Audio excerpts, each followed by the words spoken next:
Welcome to Pop Culture Retro, which was recently voted the 15th best podcast by the residents of the Golden Years retirement community in Boca Raton, Florida.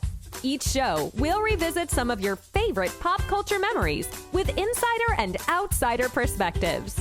Now, please help me welcome your hosts, Ike Eisenmann and Jonathan Rosen. Hello and welcome to another edition of Pop Culture Retro. Today we are thrilled to welcome lead singer of the group Colorvine and also member of the 80s group The New Monkees, Larry Saltis. Larry, thanks for joining us today. My pleasure. Thank you guys for having me. I want to start off by saying that I'm a big fan. I love the New Monkees album. I still listen to it, watched the TV show in the 80s. I was very disappointed when the whole thing stopped. And there's the dog again. Okay. But we'll get to that in a minute. I want to start by asking you, you grew up in Ohio? Yes, sir. Akron, Ohio. And when did you first start showing interest in music? Believe it or not, I very young age, about 7 years old. Started guitar about 6.5, I believe, but 7 really started to resonate with me, and I had a supportive family unit that really pushed it even further. Were they musical? I was going to ask that. You know, my mom and dad loved music. They weren't particularly musical people, though. There was always an acoustic guitar laying around up to the time I was, from the time I was born to 6. But I think I grabbed it one time. My dad realized that he actually has a natural thing with it, which it did. It just fit my hands and my body for some reason. And that's how it just started to take off from there. That always amazes me because I have no musical ability whatsoever. I've tried. I don't connect with it. I'm a visual artist. That was always the organic thing for me. So I can appreciate when you lock into something like that naturally, but I'm endlessly impressed with musicians. So I appreciate hearing that. What were some of your? Oh, sorry, you were going to ask? No, I was going to say it's deceiving. We can deceive everybody. Yeah. Oh, yeah. Absolutely. There you go. So, what were some of your favorite musicians when you were a kid? I grew up around what my mom and dad listened to, which would have been Led Zeppelin, Jethro Tull, the Beatles, Mamas and the Papas, stuff like that. So I knew what hit songs were. The Turtles, the Animals. My mom and dad always had that stuff playing. So early on, that's all I had. And then the Stones came gradually into the process, and then all the way into your teens, where I think I just evolved, and I loved everything from Journey all the way over to The Cure, to Depeche Mode, to anything you can think of as I would classify as the second British wave. Yeah, I really latched onto that stuff. So I never really fell in love with one style of music per se, but I really enjoyed the British stuff. You like the new wave stuff during the Yeah, absolutely. I was very into that. U2 was not, I consider the new wave of it, but they were also my favorite at the time. So Duran Duran, U2, all the way to the rock acts, AC/DC, Journey, everything from 82 on. It was a great era. There was a plethora of hits from all different genres. It was great to grow up in. Oh, for sure. So before the New Monkees started, had you already been in a band? Yes, I had been in a band since I was probably 14 years old. Oh, wow. And, I was a guitarist for a while with the band and a backup singer. By the time I was 16, my brother was involved at keyboards and vocals, and had my friends from high school all involved. And so we always had a 5-piece so we could cover everything on the radio. I started writing about the time I was 15, and it's funny, I was much better then, much more prolific, much more energetic, and ended up being a member of the Los Angeles Songwriters Showcase by the time I was 16. Oh, wow. And so you're in a band, you're playing top 40 dances all over the place. I probably made more money as a teenager than most, because I was always playing out. That was my job, as well as, being a student or whatever you do in high school. But yeah, I was in a band, and we ended up corresponding with Atlantic Records by the time I was 17, because of regional promotion rep who heard our cassette tape. And he was over in my home growing up in the living room playing me a release from Foreigner, I Want to Know What Love Is, before it ever got done. He was playing me Tracy Chapman's Fast Car. He wanted to see what I thought of these songs. And I told him, well, both of them are hits.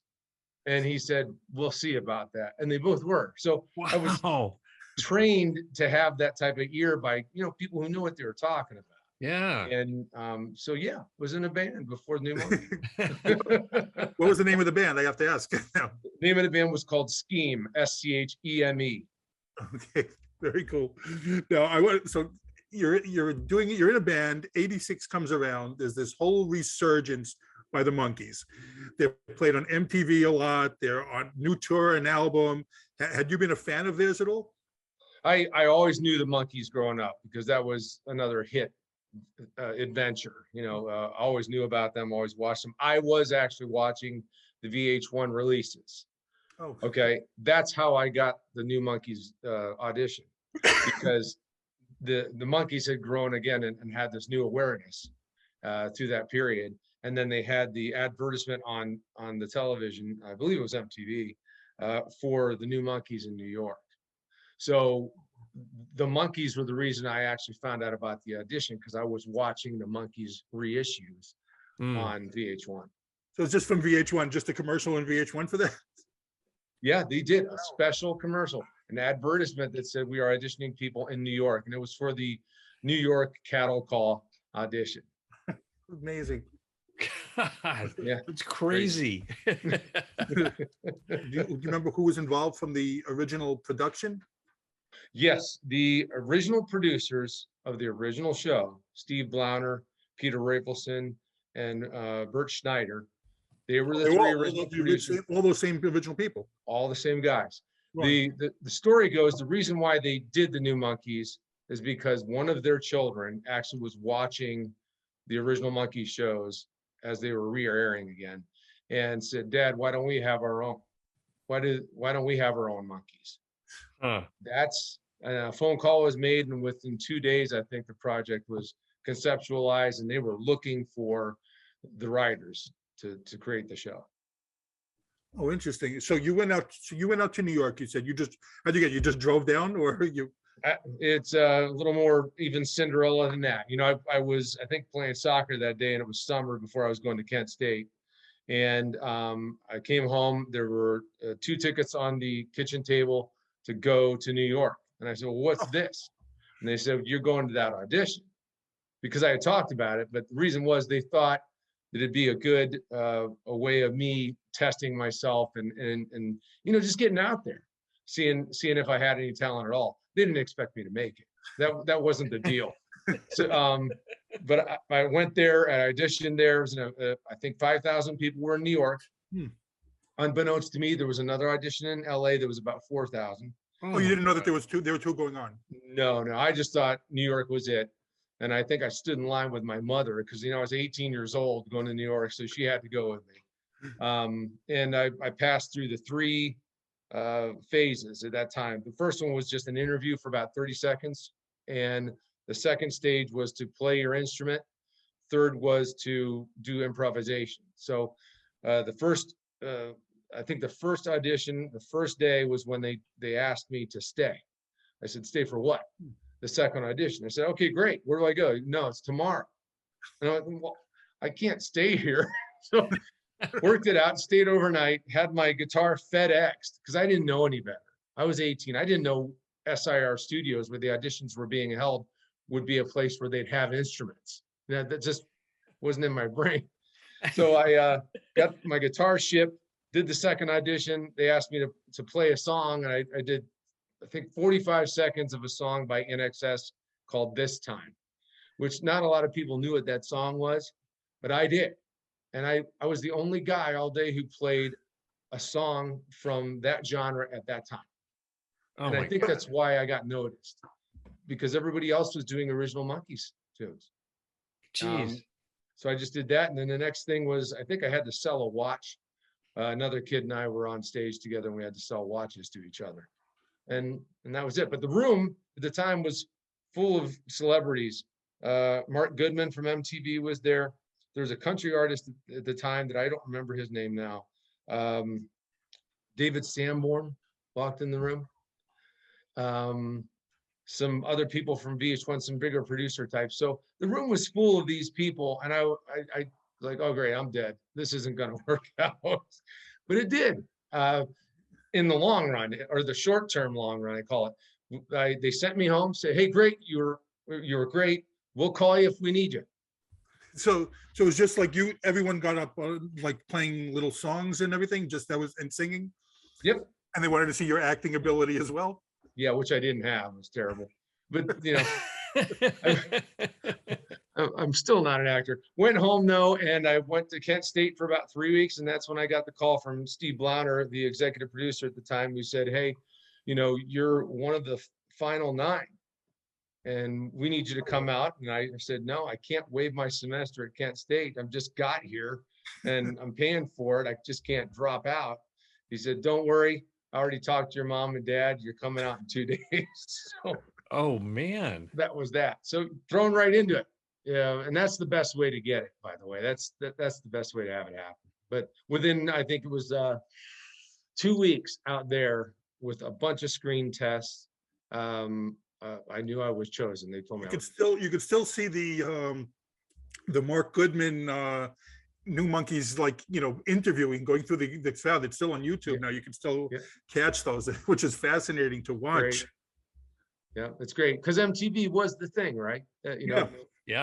What is social media today to these kids streaming and looking at videos was MTV to my generation and that age. So it's a pretty cool thing. So that was like the whole audition process lasted like 2 weeks in LA. Yeah. So when I got out, it was pretty, they had us sort of in acting groups. So you had combinations of guys of all the 9, sets of 4 and sets of 2. There were one-off interviews with the camera, which you've seen in the one of the pilot issues they call in the New Monkeys. And that was the raw stuff where we hadn't really worked together until that day. They did a bunch of film tests that way. So it was pretty intense. And I was, how do I say it? Very insecure about what I was doing. I had no idea. I had no idea. I was in Hollywood, all of a sudden under cameras and lights, and people telling you, move over here, do over that, and asking me questions. Yeah. And it's at this point that you met Dino, Jared, and Larry. I mean, sorry, and Marty. Yep, that's the point. And Dino being the one Midwesterner, that's how we found out we were the only 2 that were chosen from New York. So all the other people from the LA auditions. You see Dino actually in the clips in the New York one. You see he's on one of the videos. He's on one of the YouTube ones now that you could see. So I had read that Michael Nesmith's son, Jason, also tried out. Is that true? Yes, he did. He was in the LA audition. So I never even met him till the New Monkeys show was over. But really? I was auditioning for a commercial that they needed a guitar player for a Japanese cigarette commercial. And that's when I met him. He was in the room. And we had a good talk. It was nice. Any other famous, any people that we might know who auditioned? Not on that one, on that day. I think that the crazy thing was when we actually got into production to film the pilot, and we went down to New Orleans for what they called the NATPE convention down there. That's when all of a sudden you went from, I'll just use my name, Larry Saltis from Ohio, to being down there, being on an LA production, a sitcom for pilot, and Dick Clark is standing next to me. So things changed very quickly. So your parents were all aboard from the start. I mean, when they gave you the call that you made it, and they spoke to your parents first. Yes, if you talk to both of them nowadays, they won't say that they really thought I was ever going to make anything of that. They thought my plan was to go to Kent State, graduate, and get signed to Atlantic Records, because that's the way the deal was shaping out with Atlantic at the time. So I never expected to have an alternative, direction to go that quickly and that fast and that hard, to go straight to Warner Brothers Records / Columbia Pictures combination. But there it was. What are you going to do? Not take it? So I had to tell my brother and the guys in the band, hey, I'm going to do this. And no pun intended, use it as a stepping stone to get where I needed to be, because I didn't know what was going to happen. Well, that's a curious thing, because I was wondering about that. If they're telling you that you're going to now be part of this group, and you saw what the original Monkees were, that you're now going to be the same thing on TV. Is there anything going through your mind at the time that hey, I've made it now. This is it for me? Collectively speaking, all of us were going through that feeling, but collectively speaking, we all agreed they shouldn't call it the New Monkees. I was wondering that too. Yeah. The reason was because we were monkey, enthusiasts, but we thought that it would be better to name it something completely different, because the difference between us and the Monkees show was that, two of us were not actors. Two of them were. Dino and Jared had experience being in front of a camera doing those type of things, but Marty and I were not actors. We were more musicians. Dino was also a musician, so he was an easy pick, I think, for them. He was entertaining, beguiling, could play drums very well. He could sing. He could do it all. So that was great. Whereas I think the other three positions were a little bit more difficult for them to choose. But we that was the only thing that I can remember that we all collectively agreed on from the beginning, that this was going to be tough to sell it that way from our standpoint. Did anyone express this? I mean, any of you guys express this, or you didn't feel like it was your place? We certainly did. All four of us did. And it was shot down very quickly. It was not a matter of discussion. This is all laid out. It was going to be called the New Monkees, and that was it. So we just, we were glad to be a part of something that was this big, because, you had Warner Brothers, you had Columbia Pictures, you had Coca-Cola. Who turns that down? Yeah, that's a huge effort behind what you're doing. So you guys are you get cast together, and now you're basically obviously a band. Was there a rehearsal period of time, or did you guys tour at all to become more cohesive as a band? Before the actual pilot was filmed, we had to rehearse together at SRR Studios out in LA. So that's where we learned how to like each other and be in the room with each other and play music together.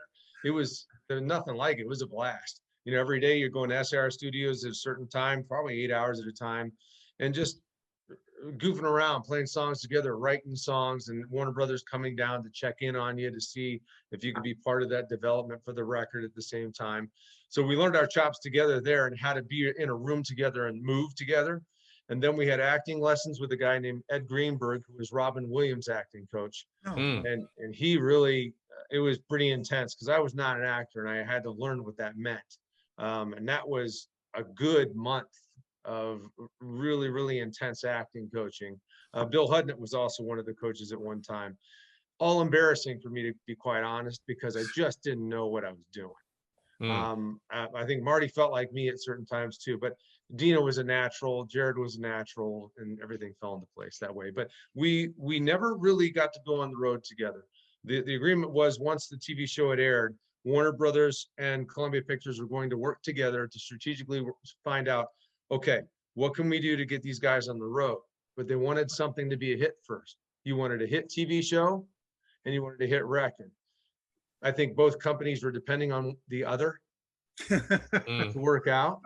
So naturally, the ball got dropped. We did go on publicity tours in New York, East Coast, Philly, Chicago, some other major cities on the East Coast, and then we had LA, and that was about it. But we had been out there as a quote band, TV show combination, trying to sell it. So when did the backlash start from the Monkees fans and the original Monkees themselves? Actually, I mean, when did that backlash start? Dino would be even better to speak to about this, but I remember right away. From the time the auditions were being held, you could feel the venom coming from that side. And I think it's just a misunderstanding that, they thought we were going to use their names. And I can understand why you would get that impression, but that's not what really happened. We were going to play our own names, our own characters. They were going to write the characters for us based on our personalities. And, there was a focus more on musicianship this time. So we were going to be involved in the recordings, and it was a different thing altogether.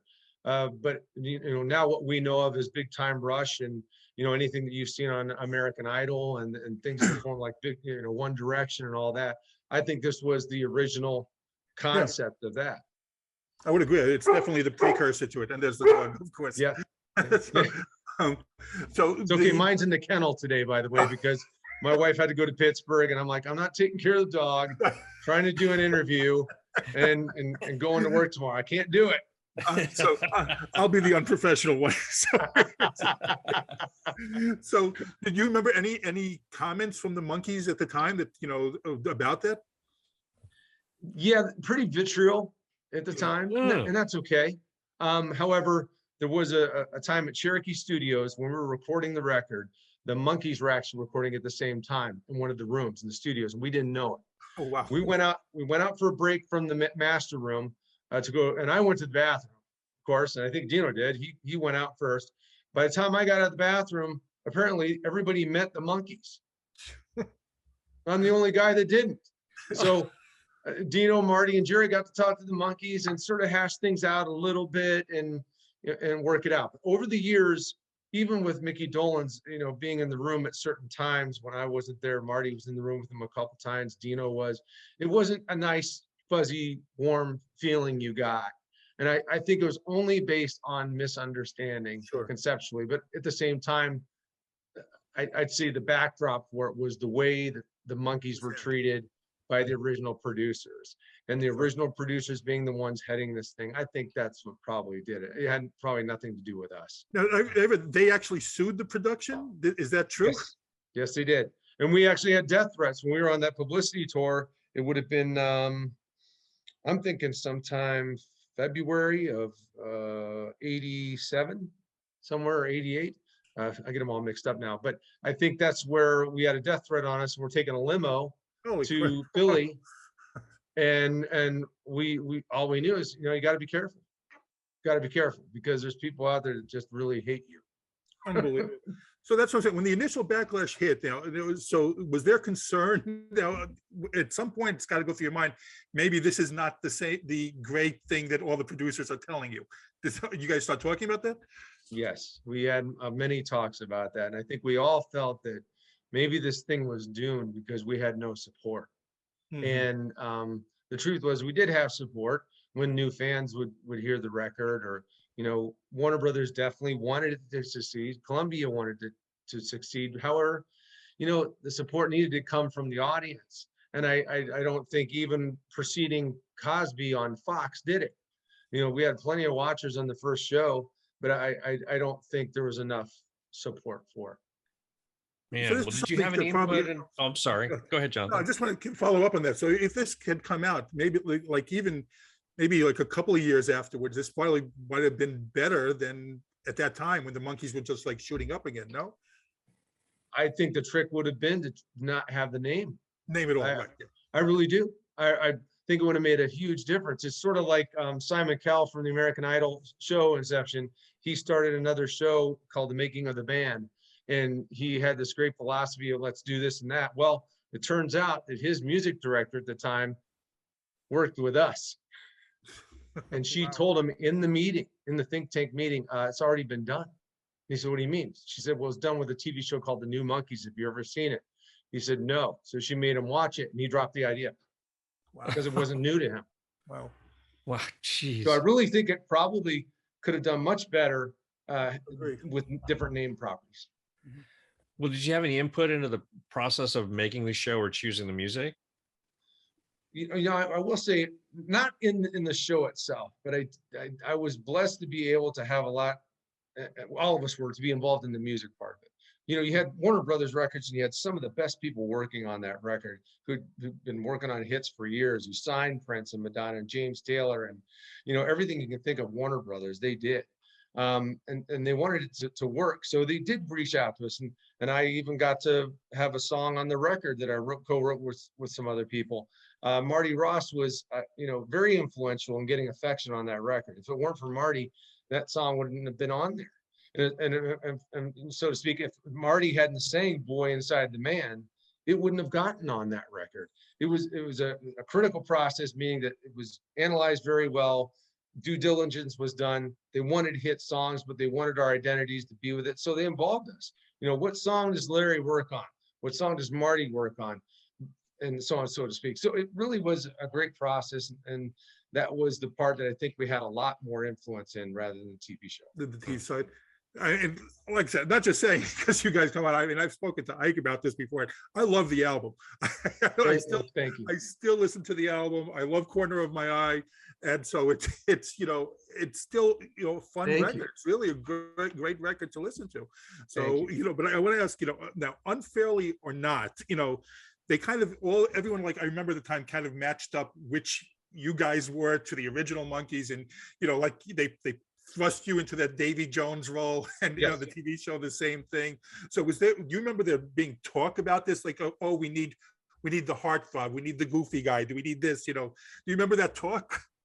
You know, I am sure that talk took place, but it was never mentioned to us. So, you know, we walked in the room, we all got chosen, but you got to look at it that way and say, obviously somebody wanted to have that dynamic. And they found that dynamic when they put all 4 of us together in the testing period. They found that. And I think my naivety as an 18-year-old kid from Ohio fit the bill for Davey. And then you had all the other guys in their own identities that worked and matched up. Yes, there was something happened. Before I get this question, I have to ask this. How much hairspray did you have to use every day? I just have to ask. Well, I'll tell you what, Aquanet. I was going to say that was the heyday of Aquanet for sure. That's right. Yeah, we'll probably find out it kills you now if you use it. You know, but yeah, a lot of Aquanet. Because that's what stood out. I remember when I first saw the group pictures, your hair was the one that stood out the most to me at that time. It was ridiculous. Let's face it. Anybody who says they had a mullet, no, they didn't. I had a mullet. I know what it's like. Okay, you don't have a mullet. So you guys got a 22 episode order, and I remember hearing What I Want on the radio. That was the first way that introduced me, and I still, like I said, I love that song. I still love that song. But you know, when I first heard it, it got me into the band, and there were also a ton of commercials advertising it, like we mentioned. But the TV show was so different than the original. I mean, that was like, you know, you guys never left the mansion really, and you're all like rich. And so what was, you know, what were your feelings while filming it? You mentioned a little bit there that, you know, you had misgivings with the TV show. Did you guys talk about it at the time, that saying, you know, the TV show needs to be better? Yes, and I appreciate the question, because, you know, all 4 of us knew that it wasn't going the way it was conceptualized. The original concept by the producers was, we were the Monkees' children. We were their offspring. We lived in a mansion. So you were the kids? We were the kids. Wow. So and every episode was based on, in your long corridors of that mansion, in one of the hallways, whatever doorway somebody fell into. And that would be your segue to the next episode, which I thought was quite brilliant, because it was endless what could happen in each door and what room and where it would lead. But that went askew. You know, the producers would even tell you, Vic Fresco and Matt Fastbrick today, if you even talk to them, they'll tell you, we really lost direction. We really needed more direction. We should have stuck with the original concept. And we were caught off step in trying to be something we weren't. And so they lost the main concept. And I think the storyline started to wither away. It was taken non-union. So you were dealing with non-union writers, non-union scale crews, and it just started to unravel. It just didn't go the way we thought it should. That was for sure. And we even voiced our opinions. You know, why is this happening? Why aren't we doing this or that? But, oh, you did. That's what I was going to ask. You did speak to because I remember there were like not a lot of like storylines that went beginning to end, like you know classic storylines. There were a lot of like little vignettes, I guess, pieced together sometimes. So you said it to the producers, and what they tell you at the time? Just keep doing what you're doing.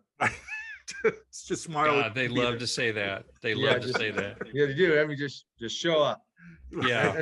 Well, at what point did you start to realize that it just wasn't going to work out in the end? Sadly enough, I'd say about by the 4th show of filming. Oh, wow. Oh my God. You're staring down 18 more shows. Yeah. And we only got to do, I believe, 13, by the way. Oh, really? We got cut off at that point. So We really knew it. We did the best we could. And I think when we started having fun together more as a family, the four of us, I think things became, more evident even to the producers, because we would start not saying the lines that we just read.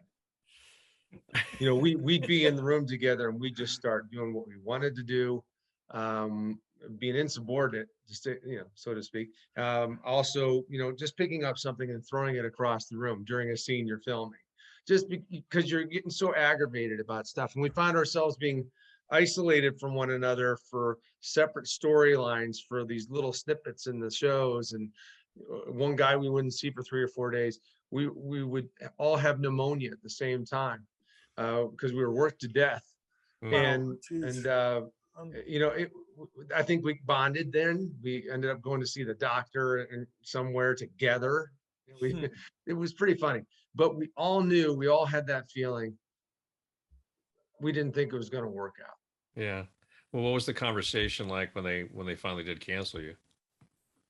There was no conversation with all four of us in a room together to where we had found out. There were individual conversations given strategically at certain times, based on preference, I think, by the producers at that time.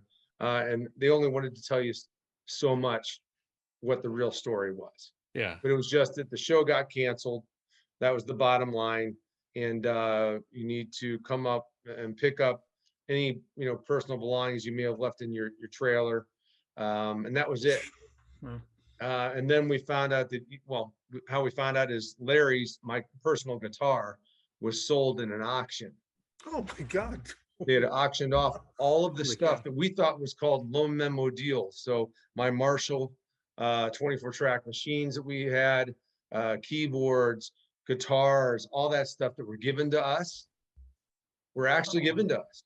Yeah. But we were told that they were loan memo deals, that they would be wanted back by the manufacturers at the end of the show run. So the producers had an auction and sold everything off. Wow.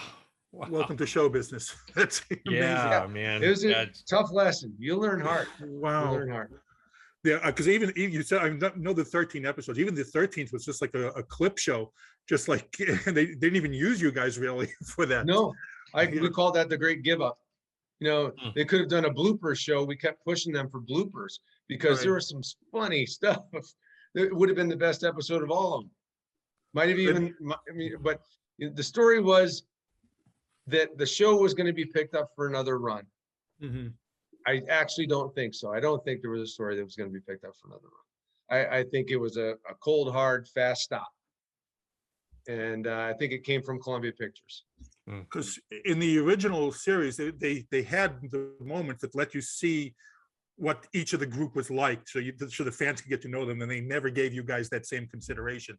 So, had there been plans for a tour or another album at the time, or Yeah, as far as we knew, there was a plan for a tour, but the record had to break. A single had to break. Mm-hmm. And the single hadn't broken. What I Want was the first single. It hadn't broken. But I think if you had really looked at the TV show and you see you had 33 music videos we filmed. Right. 33. I mean, who does that in 3 months? So we did all these music videos that were all layered in with the sitcom itself. And so lots of directions it could have gone, and it just didn't. I think what you had is the left hand didn't know what the right hand was doing. Sure. Typical scenario.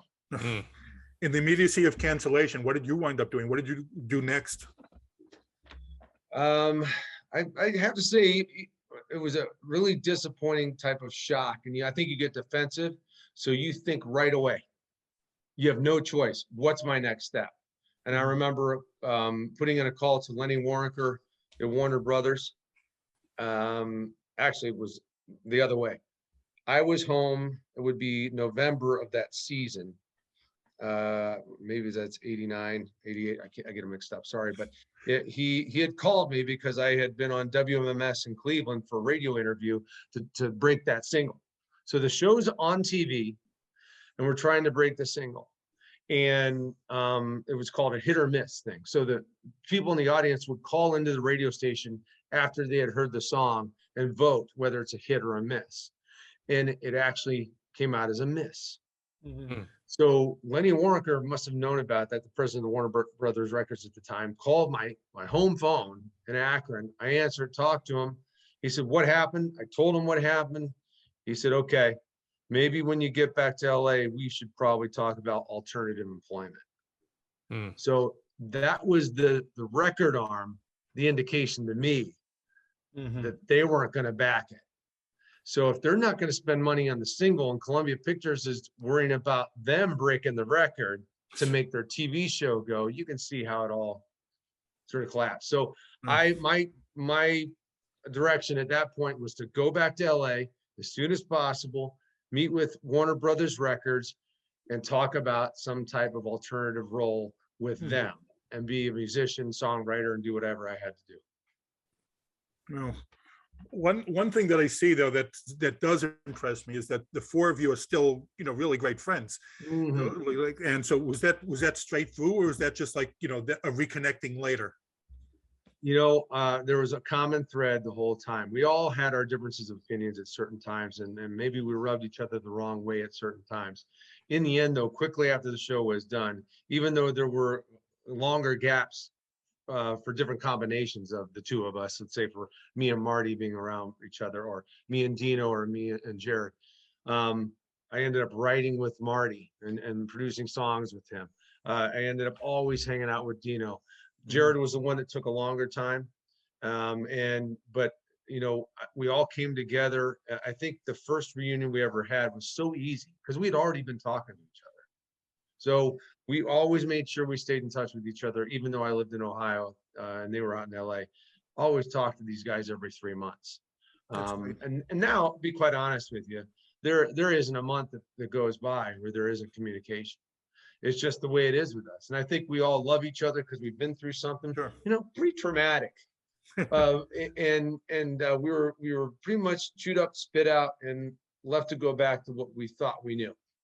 There are only 4 guys on the earth that have that experience. So, together, yeah, collectively. Right, yes, exactly. Yes, exactly. Yeah. God, well, in the past few years, there's been a definite, you know, renewed interest in the new Monkees. When did you start to become aware of that, and when did it start happening?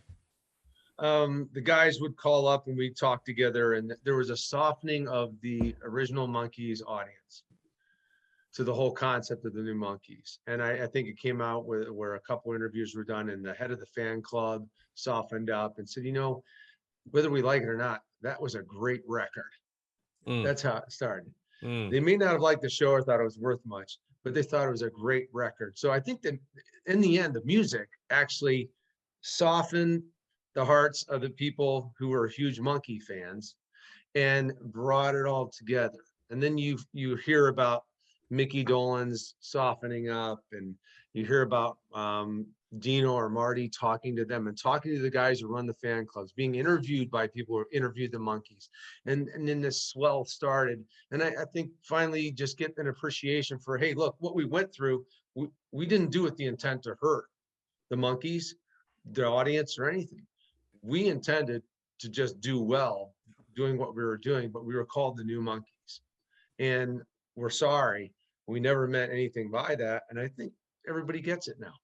I think there's anything to apologize for. I mean, really, but I was just about to ask that, you know, I saw that now there's things with Mickey Dolenz. So when did that thawing of the relationship happen? How did that come about?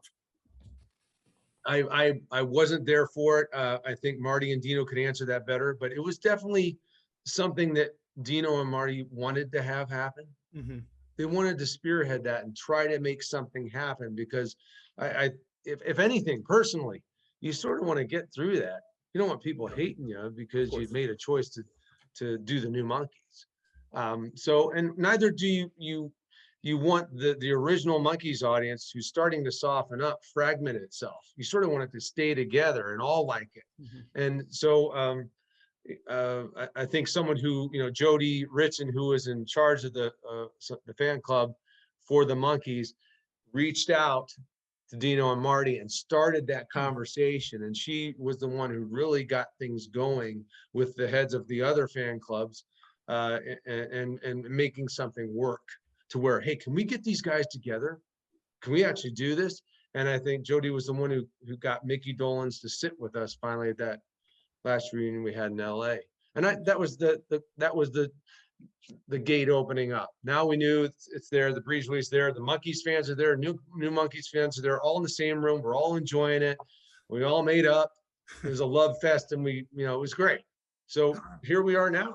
How much fun was that when you guys got to perform with Mickey together? It was a blast. For me, I'm still the same personality. When I get on stage with someone and I've been on stages with people who are famous and well-to-do and very successful, I sort of freeze and just want to watch.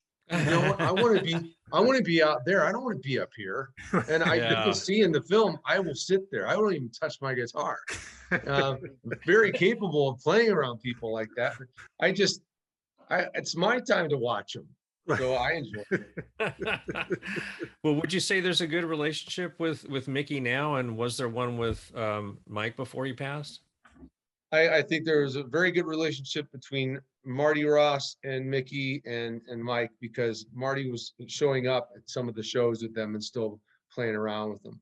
I think with all of us, I think everybody was very amenable to ever being in the room with each other. There was no vehemence or bad feelings toward one another at all by that point. So looking back at your time with the New Monkees, what stands out the most to you?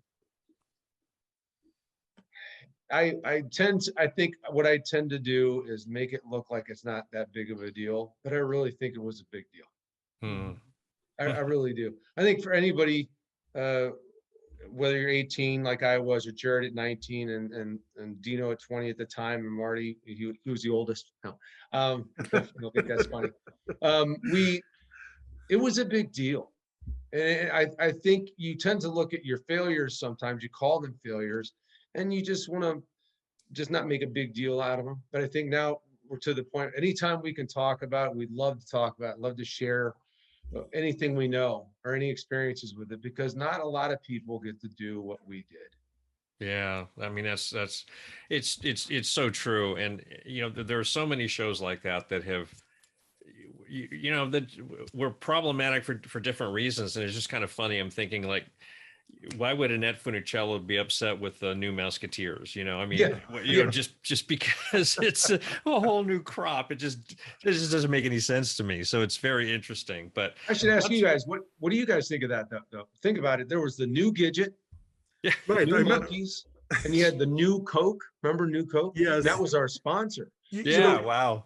I watched the Which new is a Gidget perfect too at the time. matchup. I mean, yes. Yeah, I did watch that one, and I enjoyed it as well. So. Yeah, well, very traumatic moment for us when you asked us if we knew this wasn't going to work out. We had filmed, I don't know, maybe 4 or 5 episodes, and we went to a movie theater, and I believe it was for Last of the Mohicans. I don't know why that comes up in my mind.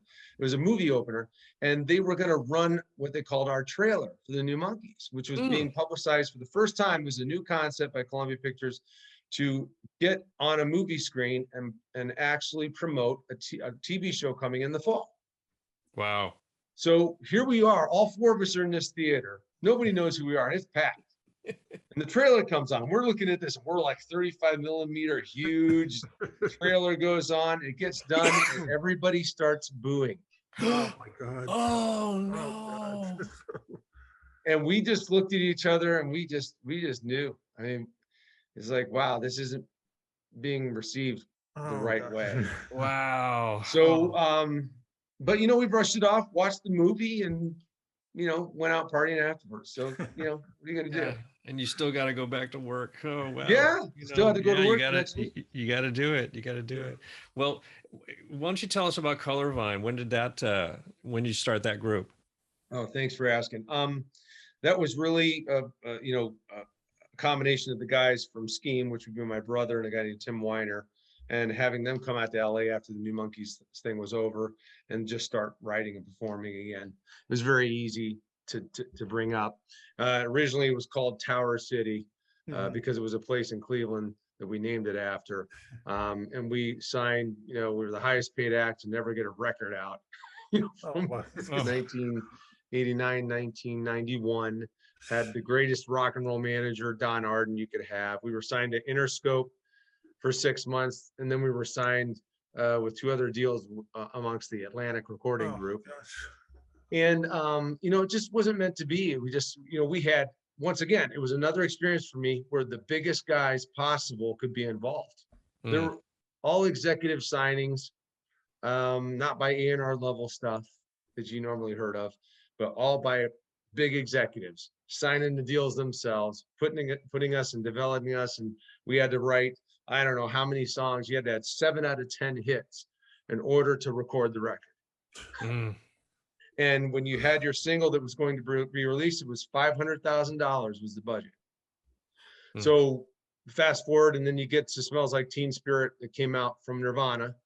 And I heard that song, and that was it. I knew we were done. I knew all the big record deals were over because that record was produced for $50,000.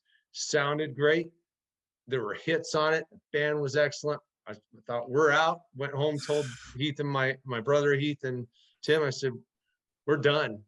And within 3 weeks, we got a pink slip from Atlantic Records because our budget was so high. Yeah. And our executive was fired at the Monsters of Rock tour in Russia. Derek Schulman was his name. He signed Bon Jovi, Dan Reed Network, Def Leppard. He worked with them, and he went over to Atlantic and he signed us to be one of the rocket ships for him over there. But it didn't happen. He got canned. Wow. You hear these stories all the time, and it doesn't matter how many times I've heard it. Each time I hear a new story like this, it's just like, I can't believe this business. It's craziness to me. But you recently opened for Foreigners. So are there any more plans to tour coming up? Yeah, fast forward from Tower City, Colorvine came to effect after we moved to Akron. Back home and released an independent record. We were nominated for the 38th Grammy Awards back in 1995. Top 10 College Music Journal. We were 3-piece, and we were more like a bluesy rock band, and got a lot of attention, had no distribution. So we couldn't get our stuff sold if we tried. And, I think after a few years of that, you get tired. And at 28, I believe I met my to-be wife, Joan, and it was time for me to just start settling down on issues. And I was actually going to go over to Sweden to be a songwriter and live in Stockholm at the end of all of this stuff, because Colorvine wasn't getting the traction it needed, but the writing was good, the songs were good, and I got attention there. So I was going to try to be a writer for Warner Chappell Publishing there.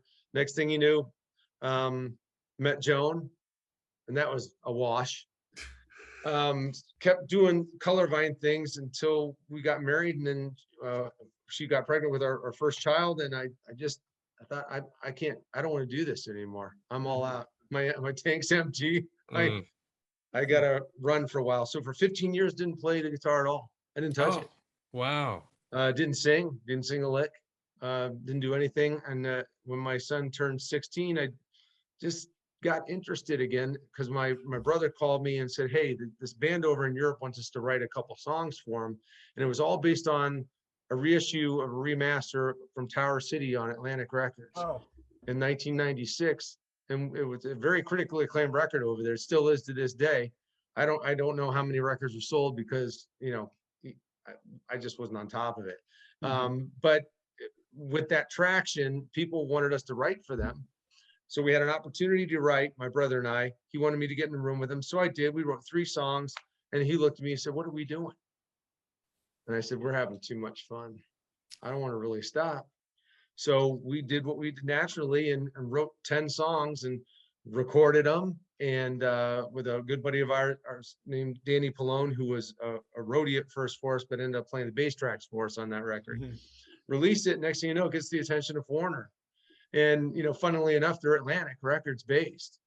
So all my life I've been tied into this Atlantic thing, no matter what I do to try to get away from it, come in contact.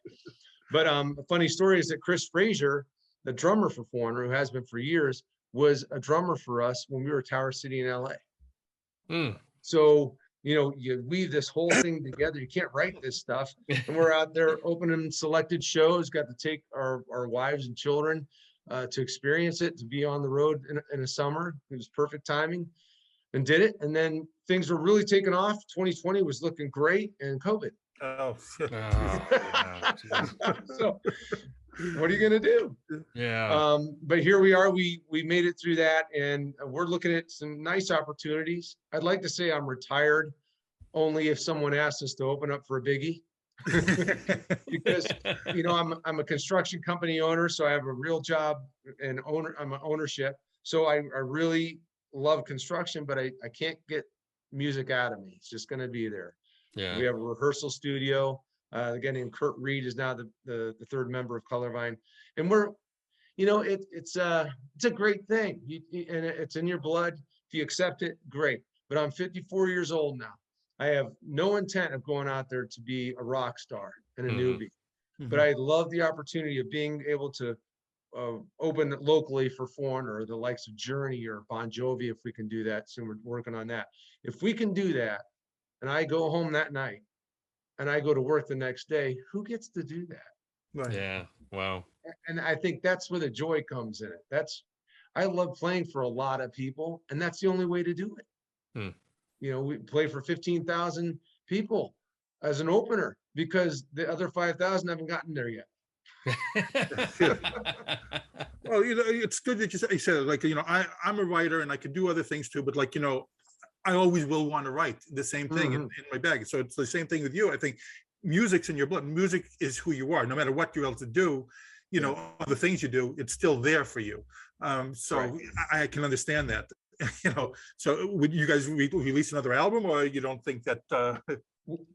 Funnily enough, thank you for asking. We you know, had a lot of visibility and awareness made from that record. So what we're doing now is we wrote a song called "Road Out of Nowhere." It just got done, just mixed, and we're gonna feed it out there pretty soon. We'll have a video collectively with it. But so far, we played it for some industry guys, and you know, it's funny. They say it's the best thing that we've ever done. And the guys that I've known for years said that's the best work you've ever done. Your voice has never sounded so good. The song's so great, and it's the first time we've collaborated with a lyricist. And Kay Parker is her name, from LA, but she groomed me when I was 18 and 19 years old. I've known her that long, and she called up one day, I'd say about 6 months ago, and say, "Hey, I have this lyric for you." I'm like, really? And she wrote it just for us. And the verses we used, because I knew right away the title was a hit. So we just went with it and worked it out. And so far, it's gotten a great reaction. So I can't wait for you to hear it. When's that coming out? We're hoping there's going to be some type of what we call a soft release of just the song itself, probably in 4 weeks, and then a video collectively with it in a couple months. Well, we'll try to look for your stuff on social media, so maybe we could correspond this interview with the same time that you guys are releasing that album. That'll be, you know, we'll do whatever we can. Appreciate it. Thank you very much. Thank you. Would you have any plans at all to play with the new Monkees again? You know, I would jump at it when it comes up. I think it's inevitable. It's going to come. I just don't know in what shape or form. Yeah. You know, every time it's a shock to me. It comes up. And then I say I'm not surprised, but I am. You know, every 5 years something comes up and there's people that want to see us do something together, and I'm like, well, I'm there. I'll jump on it. Well, like I said, we talked about it before. I definitely see like a big new interest going on. I see a lot more, you know, fan pages of New Monkees. I see, you know, there's a very active Facebook group on it too. Well, great. Which Dino is, I think Dino runs actually. So he does, and Dino is, you know, he's the main force and power behind all that. I love Dino, and he really has a heart for it too. He understands you just can't get over it. And if you have people out there that are interested in, and you're asked to talk about it, you should share all you can. If anything, you know, it's a good lesson I share with younger people. You know, if you want to get in the industry, be very careful. Right. Be careful what you're asking for, and reach out to people if you can. If you have a connection, someone who can get you in touch with someone who's done it. I love talking to younger people about it, because I don't.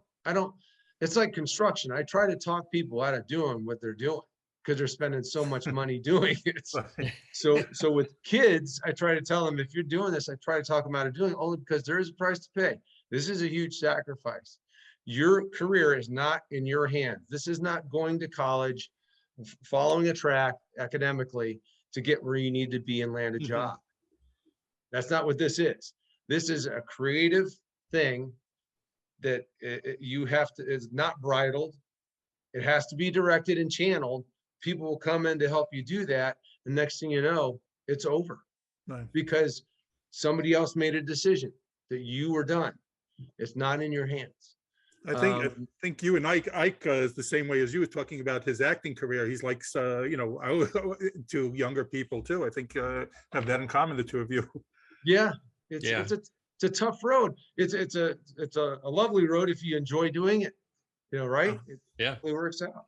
No, you gotta love it. It always gets back to that. I mean, if you're not, you know, if you're not finding joy in what you're doing, you know, then it's work, and work really is quite exhausting, you know, when it becomes work. And that was when it became work for me. That was when I knew I needed to move on to something else and to a different area of the business. But yeah, no, it's just great. It's great to hear somebody else with your experience want to share that with younger people, because it's just, you know, it's such a pie-eyed, you know, approach that everyone has about being a star or a rock star or you know, whatever. And it's always good to hear, you know, the dose of reality, that it's okay if you love it, you can make it work, and it can work for you, but it can just take you over. I completely agree. So that's great. Right. Do fans still reach out to you a lot? I'm sorry? Do fans still reach out to you a lot? New Monkees fans? Yeah, it's really nice. And it's funny, you'll be in the darndest place where you'll be somewhere and somebody say, are you a musician? I'll say, yeah, I am. And then before you, and you'll get surprised. Sometimes it'll be New Monkees. And I'm like, wow. And then sometimes it'll be Colorvine. But either way, I'm always surprised, and I'm extremely flattered, because, you know, let's face it, I don't do this all the time. I'm not paid to do this all the time. And I'm sure you guys would agree. You love it, you do it. And if you can find a way to manage it in your life, fantastic. Enjoy it. Do you still watch the shows occasionally, or you go back and watch them and check them out? Funny you ask. I'm trying to get a hold of one of the episodes because my kids wanted to watch them out of the blue again the other day. My son's 18, my daughter's 16. But every now and then they say, "Hey, Dad, let's watch a New Monkees episode," or whatever it is. So, you know, yeah, I watch them. What goes through your mind when you see them? I'd be a liar if I didn't tell you I was embarrassed a lot of the time. I wish I was a lot. I wish I was a lot smarter. You know, I wish I was only for the reason I would enjoy it. I would have enjoyed it much more. Sure. I would have. So I get a little embarrassed about who I was then, and I wish I would have been smarter, maybe older, and really took advantage of the situation more. How can people follow you on social media? Pretty much it's colorvineband.com. You know, you can go to our website and do that. We have certain things out there on Instagram from time to time, and I am inept at all of it. So I think other people do that. But you know, you can find out colorvineband.com is usually how people can get an eye for what we're doing. That's how I reached out to you. So yes. Oh, great. Thank you. It worked. Yes. But I appreciate the opportunity, by the way. Thank you guys very much. Oh man, thanks for joining us. This was awesome. Yeah. No, thank you. Like I said, I was a big fan. I still am, you know, but I watched the shows. I still play the record. Like I told you, I still play the album. It's on my Spotify recurring. What's your favorite song? All right, so I'll say "Corner of My Eye" because you wrote it, but, you know, okay, now tell me the truth. No, but I do love, like I said, I love What I Want. I love the whole album, but What I Want, I love that song. I just go through it. Like I said, that one I probably play more than the others, but, you know, I do play the album recurring, but I put that one on repeat, I think, the most. So, wow. Great. So I am a fan, but like I said, we do thank you, and if I'll mention to you when we get off, but you know, okay. But again, this has been Pop Culture Retro. I'm Jonathan Rosen, along with Ike Eisenmann, and a very special thanks to Larry Saltis. And please subscribe. Thank you for listening to Pop Culture Retro, where no one was hurt during the making of this podcast.